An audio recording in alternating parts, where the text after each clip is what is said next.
Ryan, congratulations on the deal. Why was it important for you to stay in Edmonton? And by the end of this thing, you'll be an Oiler for 18 years, which would make you the longest serving Oiler of all time. How big a deal would that be? It's a huge deal to me.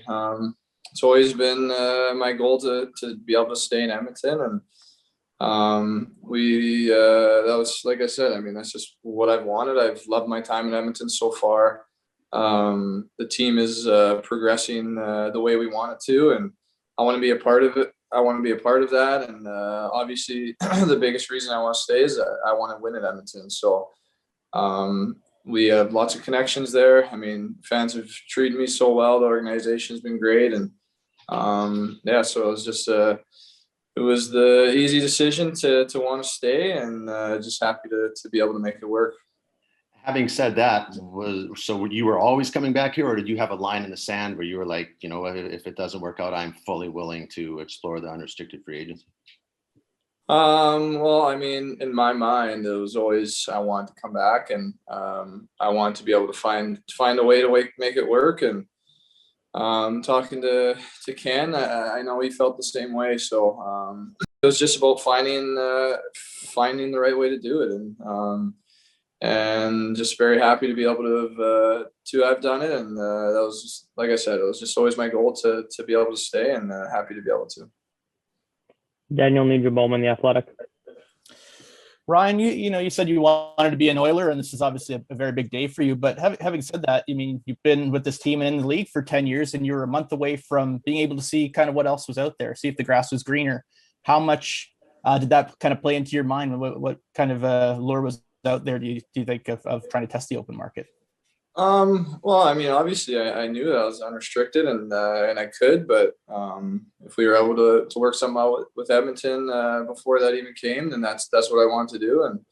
And so, I mean, I thought, obviously, you think about it because you have some freedom at this point to kind of explore things, but I didn't think of it in the stance where that's what I wanted to do.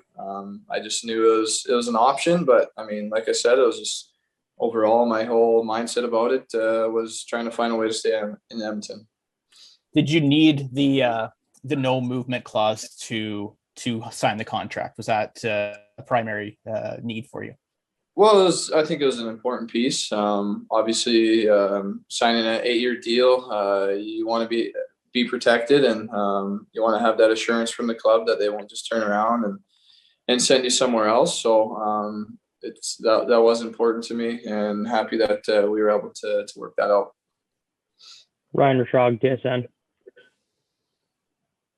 Hey, Ryan, congratulations. Ken Holland just told us that this is one of the most unique and difficult negotiations he's ever been through in his long career. I think that's just given to, the flat cap and COVID and the financial landscape shifting all around you.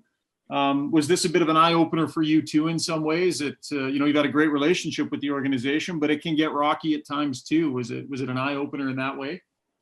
Well, I mean, it was my first hard negotiation like this for sure. I think last time I signed, it was the cap was going up. We had a young group, and I was very fortunate to sign the deal that I did sign my first coming out at entry level. So yeah, I mean, just with COVID happening, with the flat cap coming in place, obviously it was going to be, and you're seeing it with other free agents now too, and it's a little bit longer process, a little bit more negotiation. So I mean, it took its time to get there, but definitely excited to be able to stay. You talked about all the connections that you have, and I imagine there's a lot on the personal side as well. I imagine it's a lot to process. Could you be picking up your entire life and moving somewhere else to a new reality of some sort? Do you think that this weighed on you at all during the year, just not having this settled and playing through your contract year like this? I mean, it was there in the back of my mind. I tried to stay positive and focus as much on hockey as I could, and I felt overall I did a pretty good job of doing that. But at the same time, I mean, everybody going through this, I mean, you're bound to think about it, whether it has an effect or not. You try not to let it. Obviously, it's not an excuse for anything. I mean, it's just it's the way it is. Lots of guys go through this. I'm not the first at all. So I mean, it's just part of the business. And the only thing was that it was kind of my first experience going through a negotiation quite like this. So I don't know if it really affected how I went out and played. I tried not to let it to, and try to just focus on playing my best every night. This meeting is being recorded. Sorry, Ryan, go ahead. I think that was my two, Sean. Someone Okay. else can- All good. Reed Wilkins, 630 Chad. Thanks, Sean. Hi, Ryan. Congratulations on the contract. You know, you came into the league 10 years ago. You were a number one pick, so you're always getting a lot of attention, and your game's always being analyzed. And throughout the last decade, you know, you've been honest, too, about things you wanted to work on and improve. And I know you're far from done, and you want more points and more wins. But Ken Holland said today, that's the beauty of Nuge, that you can play left wing, you can play center, you can play on the power play, you can kill penalties, and you're a good leader, and all those important things. You know, when you look at the journey, what does it mean now to hear yourself described that way and thought of that way? Yeah, I mean, it's it's obviously when your GM is saying those things, it's nice to hear. I mean, I want to establish myself as a good two-way player in this league, and be versatile. And I mean, Edmonton has given me a lot of opportunity to do that. So yeah, I mean, 10 years ago, you never know. Obviously, it's how your career is going to end up. But I mean, I'm happy where I am right now, and yeah, I'm just excited to be able to stay and keep winning or get winning here. And I mean, being on a winning team is a lot of fun. And despite not having a ton of success in the playoffs yet, you can feel it coming in this group. And we were hungry. It was a disappointing end of the season for sure. That goes without saying. But overall, I think after the year that we had, and a little weird year, I mean, I think we should be proud of the way that we played. I mean, we were one goal away in each game, and that's kind of in playoffs, and that's kind of the way it went this year for us. But I want to be a part of this team when we start winning and making those long runs and big pushes in the playoffs. Thanks, Ryan. That's all for me, Sean. Gene Principe, Sportsnet. Hi, hey, Ryan. I'll just add to the congratulations on your new deal. In listening to Ken, he said that the first time I think he met with your agent, Rick, was January of 2020. And here we are, almost July of 2021. So it's almost like a year and a half with lots going on.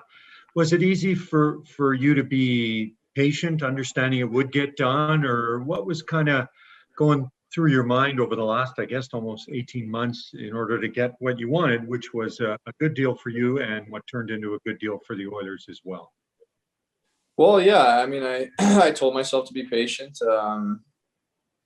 Obviously, we did start talking a while ago, but just given the circumstance of the season and what was going on with COVID and whatnot, I knew that it was going to be a little bit of a longer process, and I was willing to wait if I had to. But and obviously, you start talking in a year ago, so I mean, I still had some time to free agency, so there was no real rush. But now, obviously, it's a weight off the shoulders. I'm happy to be able to have it done and just focus on winning now. And just to follow up, are you able to kind of describe both on the ice and off the ice why Edmonton, the Oilers, this city just has been, you know, literally a great fit for you from day one when you were drafted number one? Well, I mean, as far as the fans go, I mean, it's a passionate city about their team. They love the team. They're always there to support. Even my first few years when we were struggling, we were at the bottom of the league. They were still there every night, and I mean, for the most part, staying positive, and that makes it fun to go out there every night and play in front of those fans. And it's just I think I've been really lucky that the way the fans have treated me, the way the organization has treated me through the years, and definitely honored to be a part of this team. Jack Michael, 630 Chad. Ryan, everything's changed for a lot of us the last 15 and a half months. I'm wondering whether the pandemic itself changed how you viewed the possibility of unrestricted free agency. Did it alter your priority list? Did it redefine at all what was important? Did the pandemic have anything to do with where we are today? You know what? I don't think it affected it too much. I always had the same goal in my mind, was to stay in Edmonton, and that was before the pandemic. That was and now here we are. So I mean, it's obviously it's changed a lot the way that the seasons have gone the past couple of years. But overall, my mindset has always been to be able to stay in Edmonton and make something work and help the team out to start to win and make those long pushes. And so I think overall it didn't change that mindset too much. Paul Gazzolo, Oilers TV.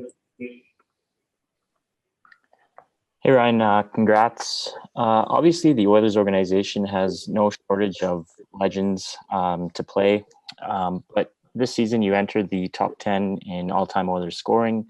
You're on the cusp of doing so in another bunch of categories.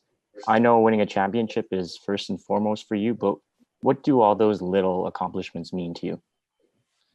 Yeah, I mean it's definitely an honor to be up there with some of those some of the greatest players to ever play the game. So obviously, like you said, I mean the main goal is always to win a cup and be a championship team in Edmonton.